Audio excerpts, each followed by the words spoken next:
Hello everybody. Okay, today we're gonna take the honey out the beehives. I'm gonna do something a little different than normal. I used to take the cover off, and I would reach into these supers and take the frames out one at a time with Rachel, and we'd sweep them off, and the bees would be all over it, and we'd try and cover them up and get them to the house where we were gonna extract the honey. Very time consuming, very busy. Today we're gonna do something different. I bought this cover, this box, and I'm gonna spray it with the solution, and I'm gonna put the solution on top. And when I do that, all the bees should move from here down to here. That will leave this box with no bees in it, and I'm gonna just take that box off, bring it to my truck, and we can drive that to the house. All right, I'm gonna go suit up.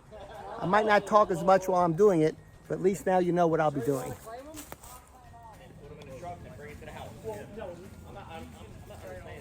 All right, getting my smoker ready. Nice amount of smoke. All right. Now this is what they call Honey Bandit.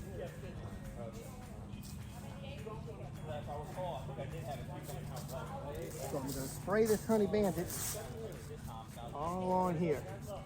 This is stuff that's supposed to be, bees don't like the way it smells. So I'm going to spray this on here. I'm going to put it on top of the beehive, and the bees should all move down. By the way, I love the way it smells.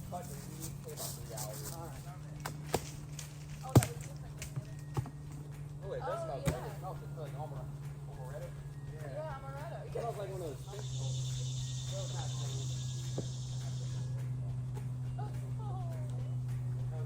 It's a toggle switch, all or nothing. All right, so I'm supposed to leave that on about 5 minutes.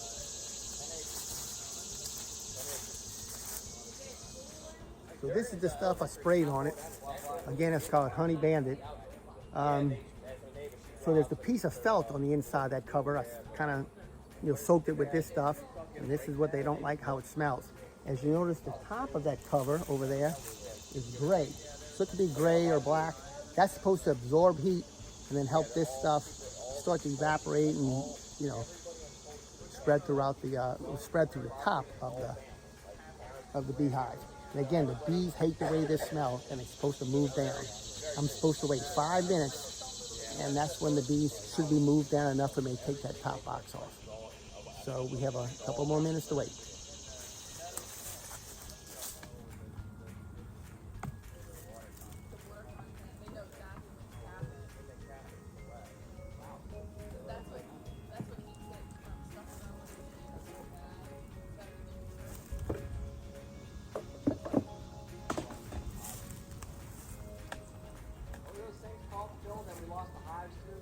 Huh? The mites or something.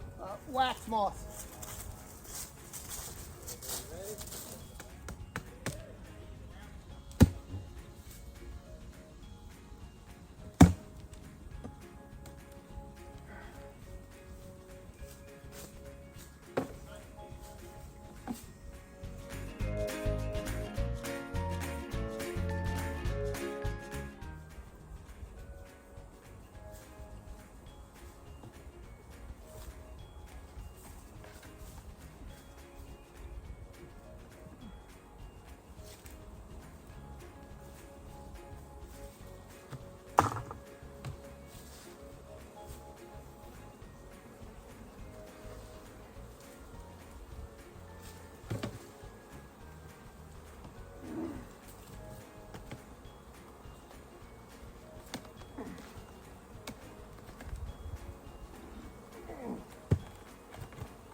So let's see if you can see. It's kind of heavy, but as you can see, most of the bees are out of there. So that spray did pretty good. The few that are in there still, I'm gonna go blow off with a blower.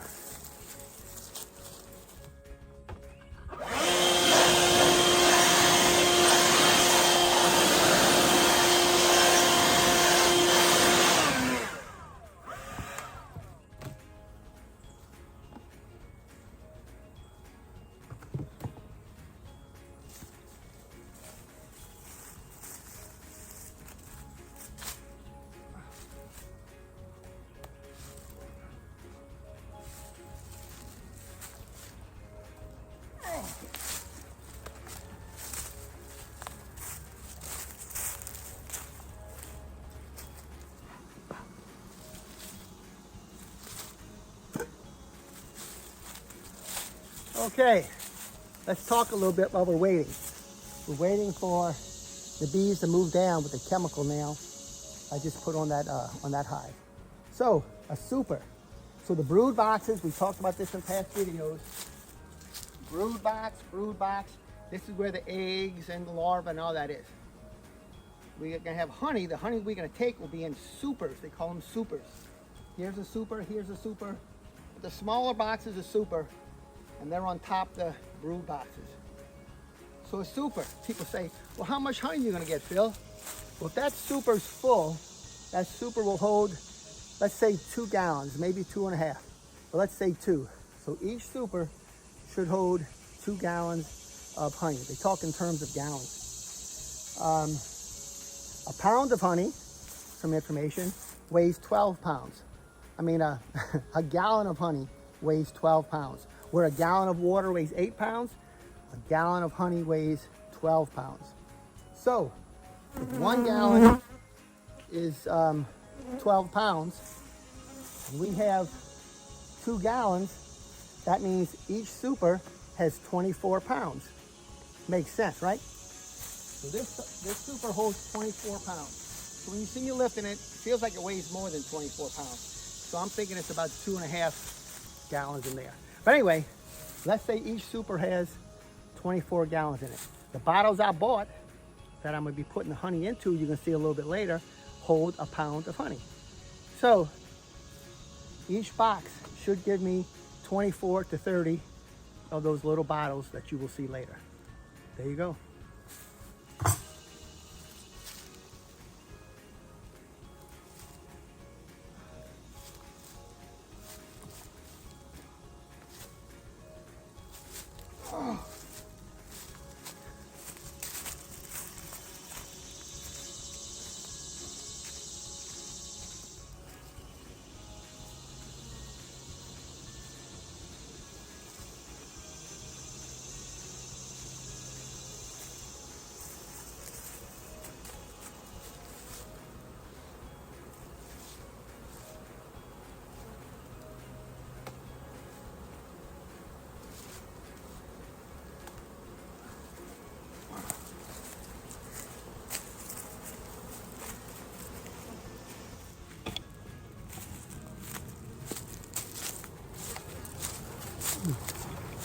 Let me see.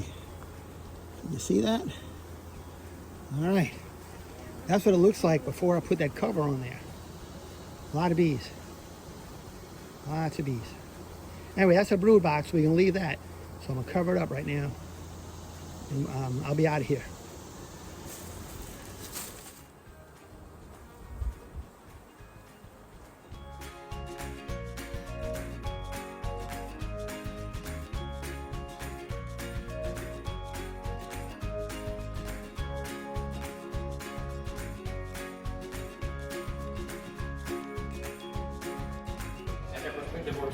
So here we are. So now we brought the boxes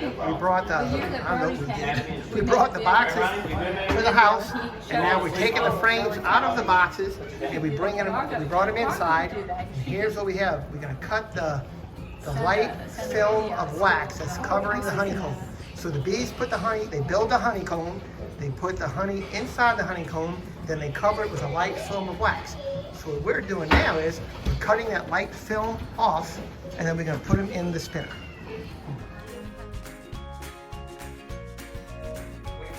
Two's better. All right, so here we go. I just told your mom, it dawned on me. Now they're going to put a frame milk in and here. honey day. He brought the milk. You did. They're And going they're to put it both in that the machine. purest form. They're both the purest We're form. going to spin that machine in a little while. Tradition. That one is really That's heavy. where they're cutting the caps off the cells. They putting it in the extractor. We're going to spin the extractor. There he goes. He's spinning it. It's going to throw the honey to the walls. It's going to come down to the bottom to the nozzle. Drip down there. Come out the nozzle on that screen and into the bucket.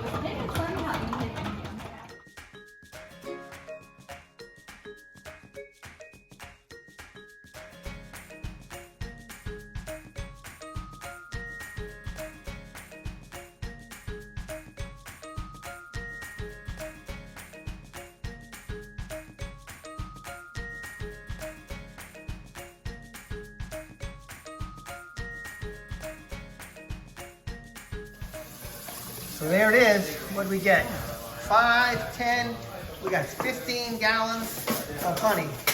Very surprised.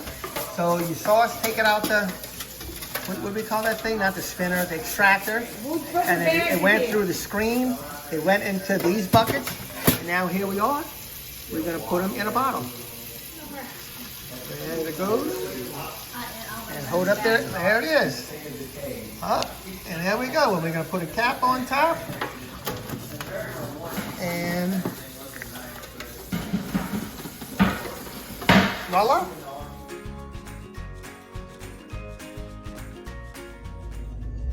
Hello. Okay, if you look at the a bottle of honey, you might see where I put a Bible verse on there, Psalm 81.